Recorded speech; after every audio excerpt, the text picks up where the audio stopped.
Hello everyone, welcome to Legal Code. I'm Advocate Neeraj, and today we are going to discuss a previous year question paper of All India Bar Examination 2021. This is a practice set number 17. इससे पहले मैंने practice set number 16 तक channel में upload कर दिया है. आप लोग से रिक्वेस्ट किया जाता है कि आप लोग जाएं, विजिट करें और मैक्सिमम से मैक्सिमम रिवाइज करें क्योंकि most of the question previous year question paper से आते हैं. Next, for the specific performance of contract suit is to be instituted in 3 साल के अंदर अंदर करना पड़ता है. That is very very important. A इसका सही जवाब है. नेक्स्ट, परमानेंट अकाउंट नंबर को कहाँ पे डिफाइन किया गया है? ये इनकम टैक्स एक्ट 1961 में डिफाइन किया गया है. Next, a marriage with a woman before completion of her इद्दत, यानी कि इद्दत पीरियड खत्म होने से पहले किसी महिला के द्वारा अन्य व्यक्ति के साथ जो भी शादी की जाती है वो क्या होती है? इरेगुलर होती है. It is very very important. Next, section number 10 of CPC क्या बताता है? ये स्टे ऑफ सूट के बारे में बताता है. Next, who is prevented from Bing testified under section number 118 of Indian evidence act, यानी कि भारतीय साक्षी अधिनियम की धारा नंबर 118 के तहत किस व्यक्ति को गवाही देने के लिए रोक दिया जाता है?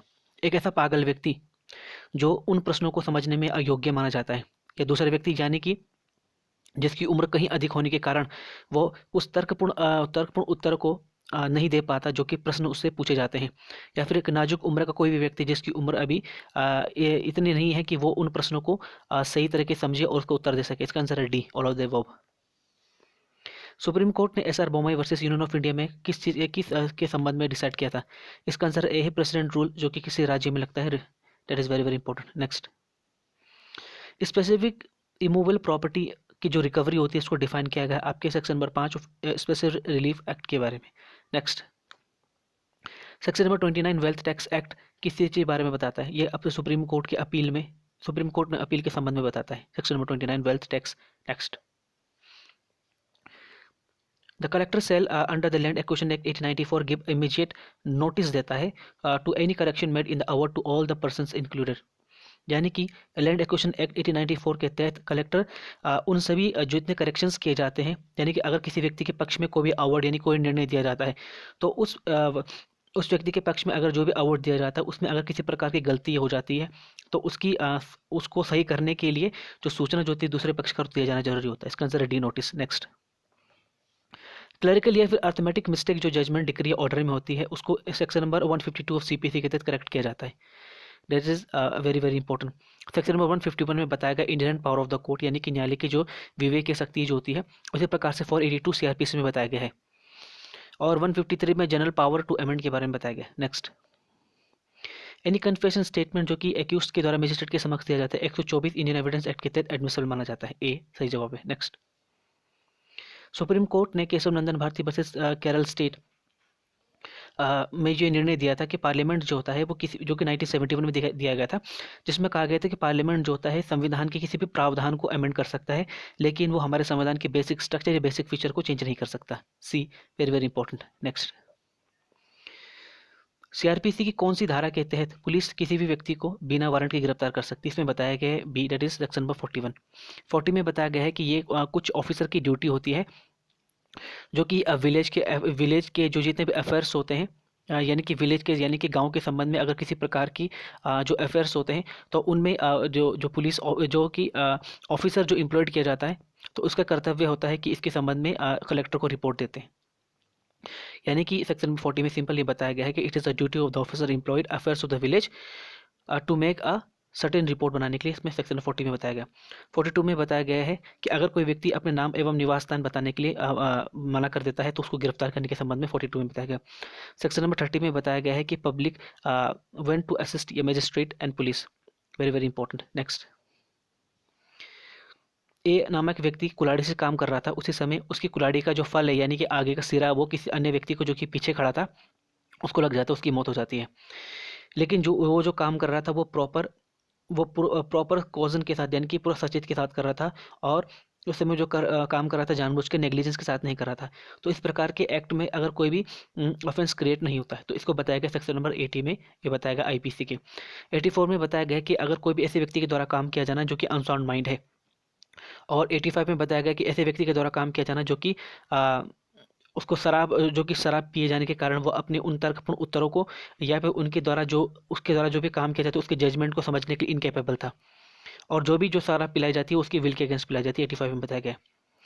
और 81 में बताया गया है कि act likely to cause harm और बर्डन, लेकिन बिना किसी क्रिमिनल इंटेंशन के किया जाता है। Next, Delhi domestic working women forum versus Union of India में ये इसमें PIL फाइल की गई थी तो कोर्ट के बिफोर। तो ये किस में था, यानी कि जो कि डोमेस्टिक मेड्स होती है, यानी कि डोमेस्टिक मेड्स की जो दुर्दशा जो थी, यानी कि उसमें आर्मी मैन के द्वारा जो सेक्सुअली असोल्ट किया गया था उसके संबंध में था। ये इसका सही जवाब है। Next, cyber law that provide the legal recognition of to the digital signature, तो कौन से चैप्टर में दिया गया? Chapter number 3। आपको मैंने बताया कि आप लोग इंडेक्स लेके जाइए, इंडेक्स में काफ़ी सवाल सॉल्व हो जाते हैं। तो आप लोग जितने भी एक्ट्स जो है उनके इंडेक्स जरूर आप पढ़ के जाइए, रिवीजन करके जाइए, क्योंकि मोस्ट ऑफ द मोटा क्वेश्चन वहीं से आता है। Next, FIR gives information of, FIR किसके बारे में बताता है? यानी कि कोई भी संज्ञा अपराध होता है उसके संबंध में बताता है। सी। नेक्स्ट, कंप्लेनेंट को किस कंज्यूमर प्रोटेक्शन एक्ट की 1986 की कौन सी धारा में डिफाइन किया गया है? तो कंप्लेनेंट को बताया गया है आपके सेक्शन नंबर 21B में बताया गया है। कंप्लेनेंट के अंदर आता है कोई भी कंज्यूमर, यानी कि जिसने कोई भी सामान खरीदा है, या फिर कोई भी वॉलंटरी कंज्यूमर एसोसिएशन जो कि कंपनी रजिस्ट्रेशन एक्ट 1956 के तहत रजिस्टर्ड है, या फिर कोई भी सेंट्रल या फिर राज्य सरकार, या फिर कंज्यूमर यानी अगर एक से अधिक जो कंज्यूमर है तो उनमें से कोई एक व्यक्ति उसका रिप्रेजेंटेटिव करेगा, या फिर कोई भी अगर वो कंप्लेनेंट की मृत्यु हो जाती है यानी कि डेथ हो जाती है तो उसका लीगल रिप्रेजेंटेटिव इसके अंदर आता है। सेक्शन नंबर 20 में बताया गया है कि इसमें बताया गया composition of the national commission किस प्रकार से बनेगा, और 21 में बताया गया jurisdiction of national commission. Next, which of the following deals with plaint in interpleader suit in code of civil procedure, यानी कि इंटरप्लेटर सूट के संबंध में कौन सा प्रावधान बताया गया? इसका आंसर है ऑर्डर नंबर 35 रूल नंबर 1, जिसमें इंटरप्लेटर को 3 चीज़ों को बताना जरूरी होता है न्यायालय के समक्ष की उसका सब्जेक्ट मैटर में ना किसी प्रकार कोई इंटरेस्ट नहीं है, सिवाय उसको केवल खर्चे एवं कॉस्ट एवं चार्जेस चाहिए। दूसरा, claim made severally by the defendant, यानी कि डिफेंडेंट के द्वारा उसको अलग अलग उसको क्लेम किया जाना चाहिए। और तीसरा, उसे ये दिखाना चाहिए कि डिफेंडेंट और प्लेंटिफ के बीच में किसी प्रकार के दुर्विसन देने की कोलिजन नहीं है। ऑर्डर नंबर 12 रूल नंबर 1 की बात करें तो इसमें बताया गया कि डिफेंडेंट को नोटिस की सूचना के संबंध, यानी कि ऑर्डर नंबर 12 रूल नंबर 1 में बताया गया notice of admission to the defendant, यानी कि जब भी कोई भी पार्टी या फिर कोई भी मुकदमे के पक्षकार जो होता है उसको सूचना दिया जाना चाहिए, चाहे वो लिखित में हो, जिसमें उनको ये बताना चाहिए है कि उसने जो कि दूसरे पक्षकार के द्वारा जो भी सूट दाखिल किया गया था उसमें जो भी कॉज ऑफ एक्शन था उसके या तो पूरे को या फिर किसी भाग को स्वीकार कर लिया उसके बारे में बताया जाता है। ऑर्डर नंबर 17 जो होता है बेसिकली एडमिशन के बारे में, sorry order number 17 basically adjournment के बारे में बताता है। इसमें केवल 3 रूल है, रूल नंबर 10 नहीं कुछ नहीं होता। ऑर्डर नंबर 33 में बताया गया है, और रूल नंबर 18 में बेसिकली ऑर्डर नंबर 33 में बताया गया suit by the indigent person, यानी कि कोई भी अकिंचन या फिर गरीब व्यक्ति के द्वारा कोई मुकदमा दायर किया जाता है उसके संबंध में, जिसमें बताया गया है कि जो सरकार जो होती है वो फ्री लीगल एड प्रोवाइड करेगी। उसके संबंध में सरकार के पास एक पावर होती है कि वो इंडिजेंट पर्सन यानी कोई गरीब व्यक्ति होती है उसको फ्री लीगल एड मुहैया करा सकता है। नेक्स्ट, इनमें से कौन सा प्राइवेट राइट नहीं है? तो तीनों ही राइट, यानी कि right to property, right to freedom और राइट टू एजुकेशन एक प्राइवेट राइट नहीं है, ये पब्लिक राइट है। नेक्स्ट,